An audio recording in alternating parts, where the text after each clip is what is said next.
أعوذ بالله من الشيطان الرجيم.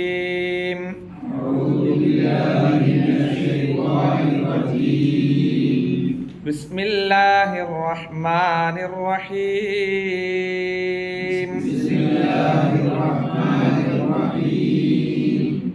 إن الذين آمنوا والذين هادوا والصابئين والنصارى والمجوس والذين أشركوا إن الله يفصل بينهم يوم القيامة إن الله على كل شيء شهيد. إن الذين آمنوا والذين هادوا والصابئين والنصارى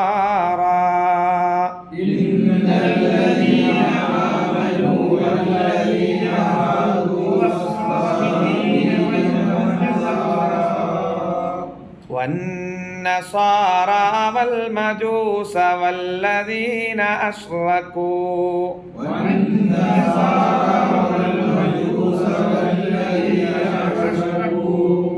إن الله يفصل بينهم يوم القيامة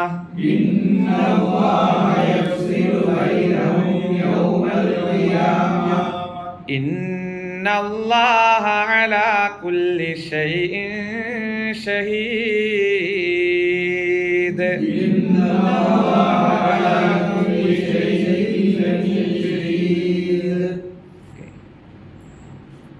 ഈ ഒരായത്താണ് ഇന്ന് ഉള്ളത്.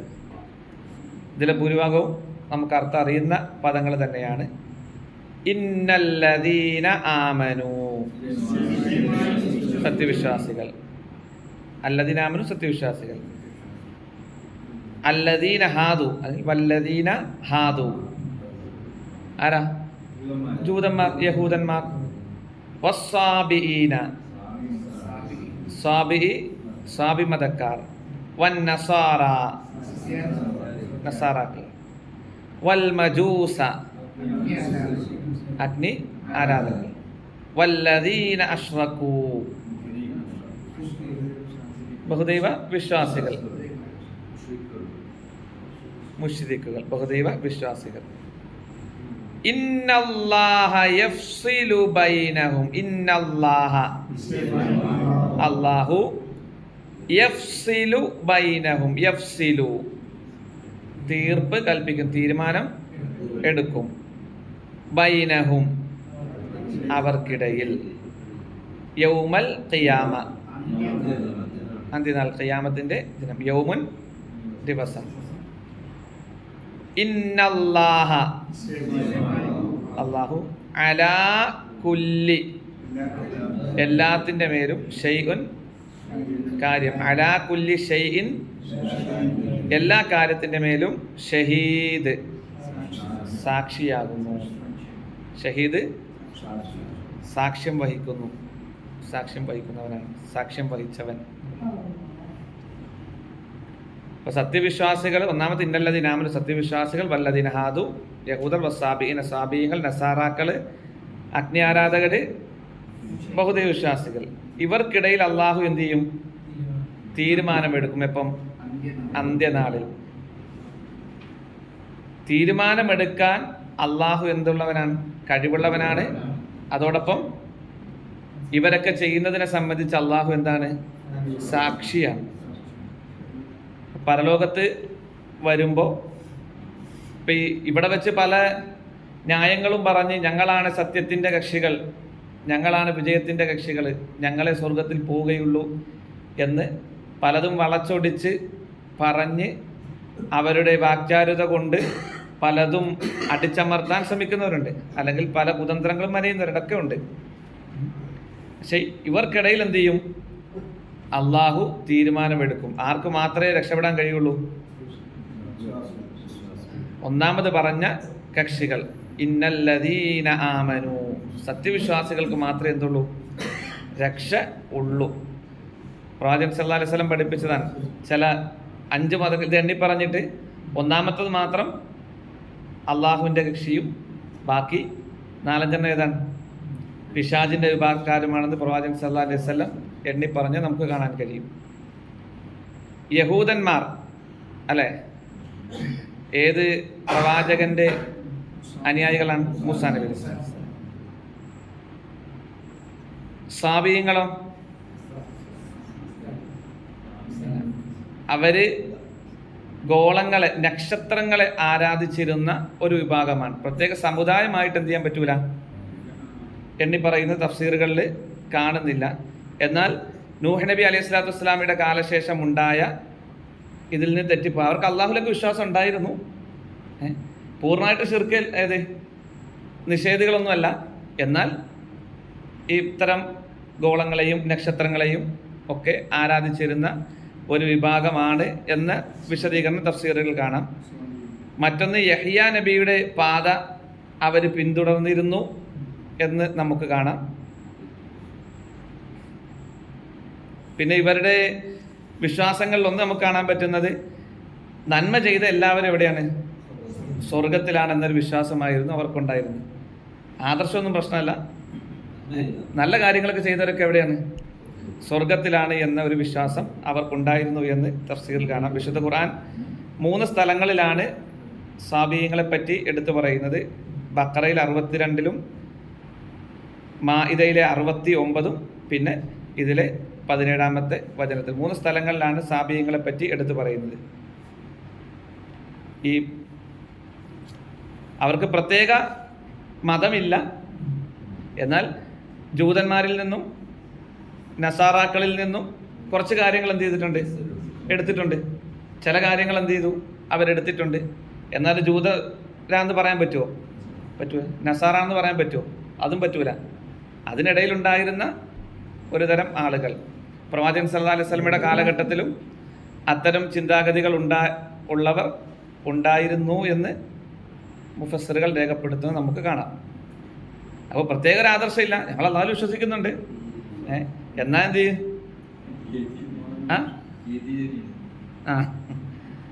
പേര് പറയണ്ട. അങ്ങനെ കുറെ എക്കാലഘട്ടത്തിൽ എന്തുണ്ടാവും? ഉണ്ടാവും. എല്ലാവരും സ്വർഗത്തിൽ പോകും, ശരിയാ, അങ്ങനെ പല വാദങ്ങളും. അപ്പോൾ പടച്ചവൻ ഖുർആനിൽ സാബിയങ്ങൾ എന്ത് ചെയ്യല, വെറുതെ പറയുകയല്ലോ. പിൽക്കാലത്ത് അങ്ങനെ ഒരു വിഭാഗം ഉണ്ടാകും, അതല്ലെങ്കിൽ അതേ ആശയമുള്ളവരുണ്ടാകും, അവരും പരാജയമായിരിക്കും എന്നതുകൊണ്ടാണല്ലോ ഇത് എടുത്തു പറയുന്നത്. അത് സൂക്ഷിക്കാൻ വേണ്ടിയാണല്ലോ അള്ളാഹു ഉണർത്തുന്നത്. അപ്പോൾ സാബികൾ. മറ്റേത് വൻ നസാറ, ക്രിസ്ത്യാനികൾ. വൽ മജൂസ, അഗ്നി ആരാധികൾ. മജൂസികൾ കൂടുതൽ എവിടെ ഉണ്ടായിരുന്നത്? ഇറാഖ്, ഇപ്പോഴത്തെ ഇറാൻ അല്ലെ, പഴയ പേർഷ്യ എന്ന് പറഞ്ഞിരുന്ന പ്രദേശത്താണ് മജൂസികൾ ധാരാളം ഉണ്ടായിരുന്നു. ഏറ്റവും ശക്തി ഉണ്ടായിരുന്നത് ഏകദേശം പ്രവാചകൻ സല്ലല്ലാഹു അലൈഹി വസല്ലമയുടെ ആ കാലഘട്ടത്തിലാണ് അവരേറ്റവും ശക്തി പ്രാപിച്ചത്. അതിന് തൊട്ട് മുമ്പുള്ളതും ശേഷവുമായ കാലഘട്ടത്തിൽ ഉമർ റളിയല്ലാഹു അൻഹുവിന്റെ കാലഘട്ടത്തിലാണല്ലോ അവരെ തകർക്കുന്നതും അവരെ കീഴടക്കുന്നതൊക്കെ. എന്നാൽ പ്രവാചകൻ സല്ലല്ലാഹു അലൈഹി വസല്ലമയ്ക്ക് അധീനമുണ്ട്. മദീനയുടെ പ്രദേശത്ത്, ഇസ്ലാമിന് അധീനപ്പെട്ട ചില പ്രദേശങ്ങളിൽ അവരുണ്ടായിരുന്നു. അവരിൽ നിന്ന് ഫിദിയ സ്വീകരിച്ചുകൊണ്ട് അവരുടേതായ ആരാധനയ്ക്ക് എന്ത് ചെയ്തിരുന്നു? സ്വാതന്ത്ര്യം കൊടുത്തിരുന്നു എന്ന് കാണാൻ കഴിയും. അവരിൽ ജിസിയ സ്വീകരിക്കുക എന്ന ഹദീസ് നമുക്ക് കാണാം. മജൂസികളിൽ നിന്ന് ജിസിയ സ്വീകരിക്കുക.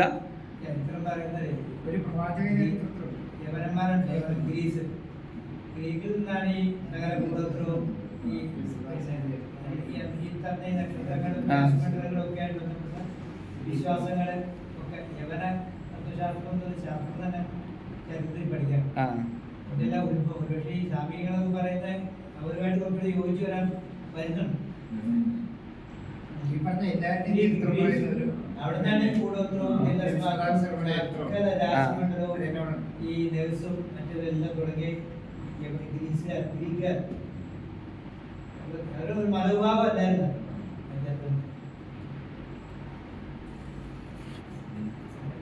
കിസ്ര രാജാവിന് അല്ലേ പ്രവാചകൻ സല്ലല്ലാഹു അലൈഹി വസല്ലം കത്തെഴുതിയ സന്ദർഭമൊക്കെ നമുക്ക് കാണാം. അതിനെ പിച്ച് ചീന്തി എറിഞ്ഞതും അതൊക്കെ മജൂസുകളിൽ പെട്ടതാണല്ലോ.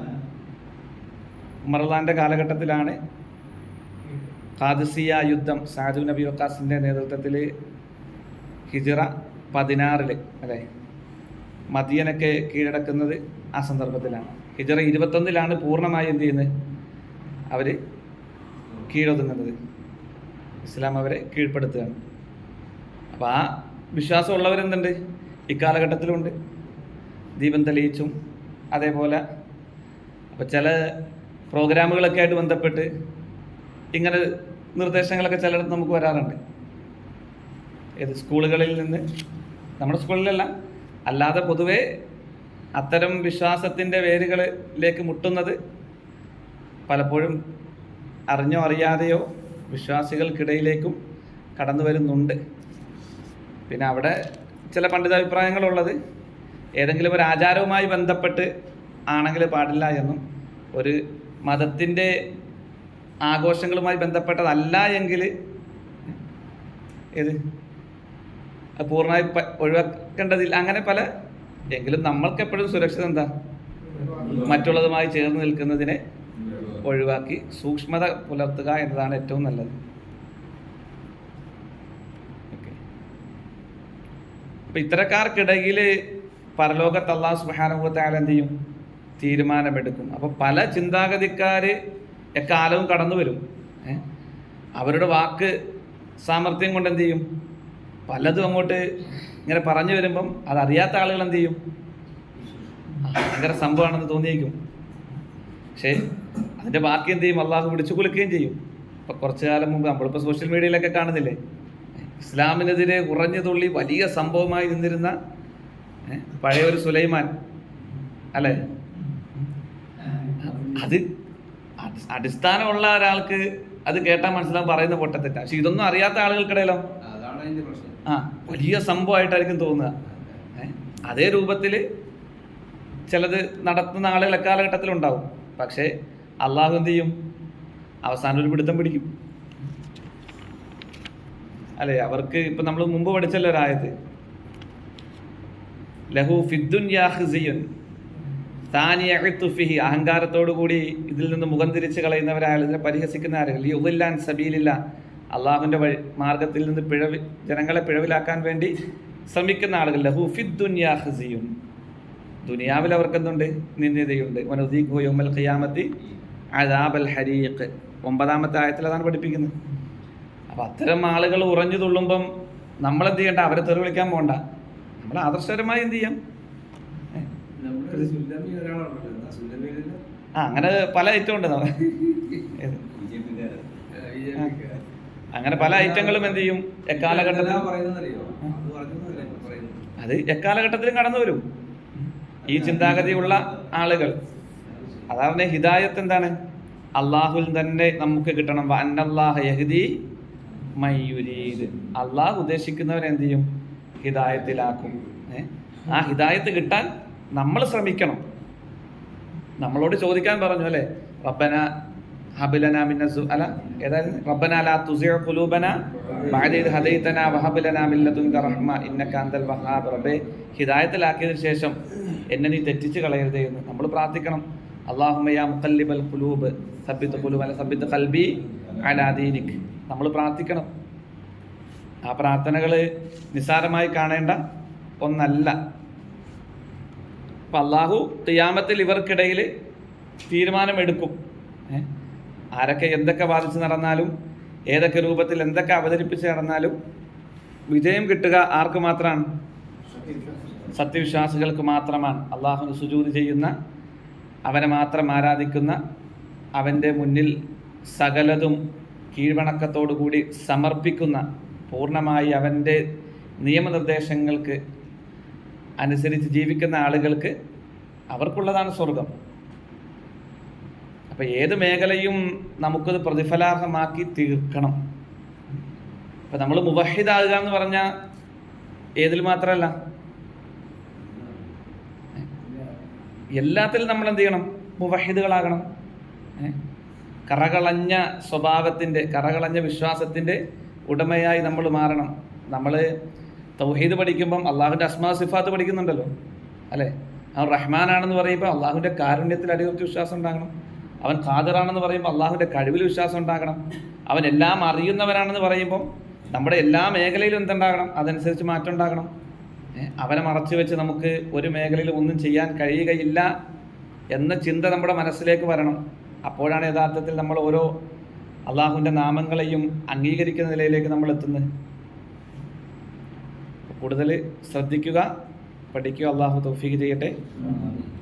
ഖുർആനിൻ്റെ ആളുകളിൽ അള്ളാഹു നമ്മെ ഉൾപ്പെടുത്തി അനുഗ്രഹിക്കുമാറാകട്ടെ. ഒരു ഹദീസ് നമ്മൾ നോക്കിയില്ലല്ലോ അല്ലേ?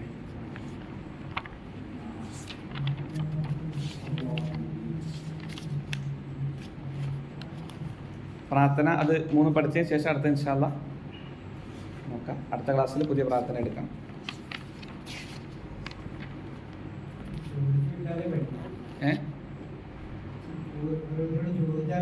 അടുത്ത ക്ലാസ്സിൽ മുഴുവൻ ചോദിക്കാം. നമ്മൾ ക്വസ്റ്റ്യൻ ഏകദേശം ഒരു ക്വസ്റ്റ്യൻ തയ്യാറാക്കിയിട്ടുണ്ട്. അതങ്ങനെ ചോദിക്കുന്നതല്ല, ക്വസ്റ്റ്യൻ നിങ്ങളുടെ കൈകളിലേക്ക് തന്നു വിടും. നമുക്ക് ആ പ്രാർത്ഥന മനപ്പാടം ഉണ്ടെങ്കിൽ മാത്രം എന്ത് ചെയ്യുക? അവിടെ ടിക്കിടുക. ഇനി ക്വസ്റ്റ്യൻ തന്നു വിട്ടതിന് ശേഷം ഒരാഴ്ച സമയമുണ്ട്, അതിനുള്ളിൽ പഠിച്ചെന്ത് ചെയ്യാം? ആ രൂപത്തിലാണ് ആദ്യ ഘട്ടത്തിൽ റെഡിയാക്കുന്നത്. ഒന്ന് ടൈപ്പ് ചെയ്തെടുക്കുന്നത് ഇൻഷാ അല്ലാഹ് അടുത്ത ക്ലാസ്സിലേക്ക് തരാൻ പറ്റുമായിരിക്കും. ആദ്യത്തെ 12 ആയത്തിനെ അടിസ്ഥാനമാക്കി നമുക്കൊരു 15 വരെ നോക്കി ഇൻഷാ അല്ലാഹ് ഉൾപ്പെടുത്താം. ഒരാഴ്ച സമയം നമ്മൾ പഠിച്ച ഇല്ല, ഇവിടെ അത് നമുക്ക് അടുത്ത ഘട്ടത്തിലാക്കാം. 2ാം റൗണ്ട്.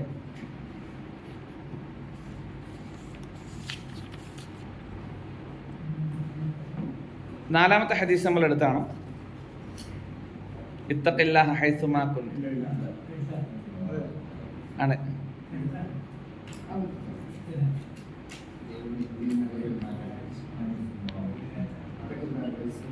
അഞ്ചാമത്തെ ഹദീസ് അൽ മുസ്ലിമു മൻ സലിമൽ മുസ്ലിമൂന മിൻ ലിസാനിഹി വയദിഹി. അതും നമ്മൾ പറഞ്ഞു പോയതാണെന്ന് എൻ്റെ ഓർമ്മ. 6ാമത്തെ നോക്കിക്കോളെ, അതെടുത്തിട്ടില്ല. കുടുംബത്തോടുള്ള പെരുമാറ്റം. ഖൈറുക്കും ഖൈറുക്കും ലി അഹ്ലിഹി. നിങ്ങളിൽ ഏറ്റവും നല്ലവൻ ആരോട്? ലി അഹ്ലി, തൻ്റെ കുടുംബത്തോട് ഏറ്റവും നല്ല രൂപത്തിൽ വർത്തിക്കുന്നവനാണ്. അബൂ നുഐം ഖാല ഹദസന സുഫിയാൻ അൻ ആയിഷത റളിയല്ലാഹു അൻഹാ ഖാലത് ഖാല റസൂലുള്ളാഹി സ്വല്ലല്ലാഹു അലൈഹി വസല്ലം ഖൈറുക്കും ഖൈറുക്കും ലി അഹ്ലിഹി. തിർമിദി 3895 നമ്പർ ഹദീസായി റിപ്പോർട്ട് ചെയ്ത ഇതാണിത്. ഖൈറുക്കും, നിങ്ങളിൽ ഏറ്റവും ഉത്തമൻ നിങ്ങളുടെ കുടുംബത്തോട്. അത് ഏത് ബന്ധവുമാകാം. അതിലേറ്റവും പ്രധാനം ഈ ഹദീസ് ഉദ്ദേശിക്കുന്നത് നമ്മുടെ ഭാര്യ, നമ്മുടെ മക്കൾ, അവരോട് ഏറ്റവും നല്ല രൂപത്തിൽ ഇടപെടുന്നവരാണ്. നാട്ടിൽ മാന്യനായിരിക്കും, വീട്ടിൽ പറയണ്ടല്ലോ. അതുകൊണ്ട് കാര്യമില്ല. ഏറ്റവും ആദ്യം തുടങ്ങേണ്ട എവിടെ നിന്നാ? വീട്ടുകാരോട് ഏറ്റവും മാന്യമായി പെരുമാറുന്നവരായി നമ്മൾ മാറണം. നാട്ടിലുള്ള ഏറ്റവും നല്ല സ്വഭാവം വീട്ടിൽ പോയിട്ട് ഒരു എന്താ പോലെ പറയാം, അറിയാലോ. അപ്പം അവരോട് ഏറ്റവും നല്ല രൂപത്തിൽ വർത്തിക്കുന്നവരാണ് നിങ്ങളിൽ ഏറ്റവും ഉത്തമർ. അവരുടെ പ്രയാസങ്ങൾ കണ്ടറിയാനും അവർക്ക് വേണ്ടി സമയം നീക്കിവെക്കാനും അവർക്ക് സന്തോഷമുണ്ടാകുന്ന കാര്യങ്ങളിൽ മതത്തിനെതിരല്ലാത്തതിൽ അവർക്ക് വകവെച്ചു കൊടുക്കാനും ഒക്കെ കഴിയണം. പ്രവാചകൻ സല്ലല്ലാഹു അലൈഹി വസല്ലം ആയിഷ റളിയല്ലാഹു അൻഹയായിട്ട് ഓട്ട മത്സരം നടത്തിയില്ലേ? ഇന്നിപ്പോൾ നമുക്ക് ഓട്ട മത്സരം നടത്തണ്ട, അല്ലാത്ത എത്രയോ കാര്യങ്ങൾ ചെയ്യാം. അപ്പോൾ കുടുംബത്തോട് ഏറ്റവും മാന്യമായി ഇടപഴകുന്നവനാണ് നിങ്ങളിൽ ഏറ്റവും ഉത്തമൻ. ആ കുടുംബത്തോട് ഏറ്റവും മാന്യമായി ഇടപെട്ട് ശീലിക്കുമ്പം മക്കളോട് കുടുംബത്തോട്, അപ്പം പുറത്തോട്ട് എന്ത് ചെയ്യും? ആ സ്വഭാവം ഉണ്ടാകും.